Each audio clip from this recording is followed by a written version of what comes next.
Hey guys! Today we're going to be thinking up new ways to reduce our carbon footprint in an ever-changing society that's rapidly urbanizing. No, I'm literally talking thinking up. We're talking green roofs. There are a lot of environmental processes that need to be combated when we're talking sustainability, but let's just get down to the basics of runoff and why green roofs help that. So this is my driveway, and imagine that I am rain. And I'm sure we all know about gravity by now.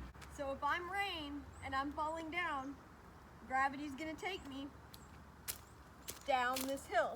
So if I, the rain, am running down this hill, I am getting closer and closer to this vehicle. And eventually, as I continue to follow the laws of gravity, I will end up under this car, where I will pick up a lot of nasty particulates like exhaust and little fluids that drip from the car. But my journey doesn't end there. Let's keep going.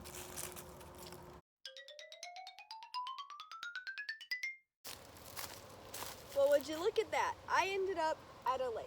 This is the case for many events regarding runoff, and a lot of times it's on a much higher scale for urban environments. Though this was a short journey for me as the rain in this case, the minute I hit that pavement and went under the car, I no longer was just regular runoff. I was toxic. So the minute I go into that lake, I could cause algal blooms and hypoxia and just disrupt the overall homeostasis of the environment. And not only will I end here in the lake, but the lake will continue to flow down the stream right here and into other watersheds. So that's how these major events can really take a turn with just one little instance. And if stuff like this can happen way out in the country where I live, imagine how it is for urban environments. There may not be a watershed directly near it, but eventually that water's gonna get there. Imagine there being buildings and roads and cars amplified times 1,000 than what you just saw here. And that's how these issues can really get big and out of control. So how can we combat that? How can we use an urbanizing society? We can't go back to hunting and gathering.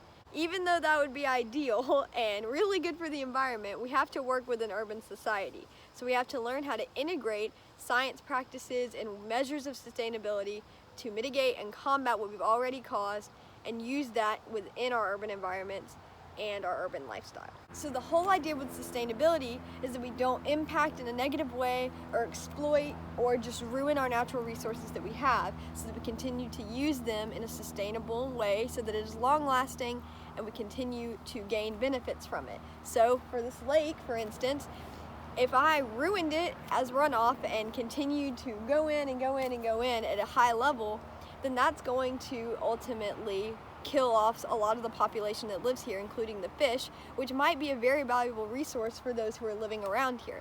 Think of that on an urban scale. Even if there aren't watersheds directly near that urban environment, the nearest one is going to be affected by the runoff on a much more amplified scale. And if it's the nearest one to that urban environment, there's going to be more people demanding from it. So we have to think about how we use sustainable practices to keep our resources fresh and keep them usable for our good, even though it doesn't seem like a big impact, it really is. So with all that being said, let's take what we know and talk about how green roofs can really combat that. So you might be thinking, how are these lakes and watersheds near these urban environments not already ruined? There's so much rain that happens overall, and there's a lot of urban landscapes that aren't really helping. So how are all these lakes not already, not good for use anymore? Well, that's where plants come in. Obviously, not every single inch of rain that falls on the ground is going to make it to the watershed, because we have, soil percolation. You learned about soil and stuff like that. So some things are going to get taken in, and the water is going to end up to the plants before it ends up at a watershed or any other place. So that's where plants can really help, and that's where we can incorporate them into our urban environments. Okay, I'm gonna have to get you to use your imagination with me here. So for the purposes of this, we are now in the middle of a city, and this is a roof.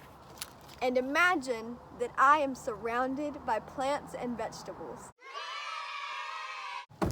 So if I'm the rain and I just fell on this roof, I'm surrounded by a lot of soil and plants rather than just concrete that I'll end up sliding off of onto the ground and into the nearest watershed. So I end up getting absorbed by these beds of soil. I go into these plants, and if there's a lot of food being grown, then I am contributing to that growth process. So suddenly, whoever has planted this rooftop garden and owns this garden are contributing to growing their own sustainable food, and they're not contributing to having to haul in food or having to use a nearby farm or other organization where they would be spending to get those crops.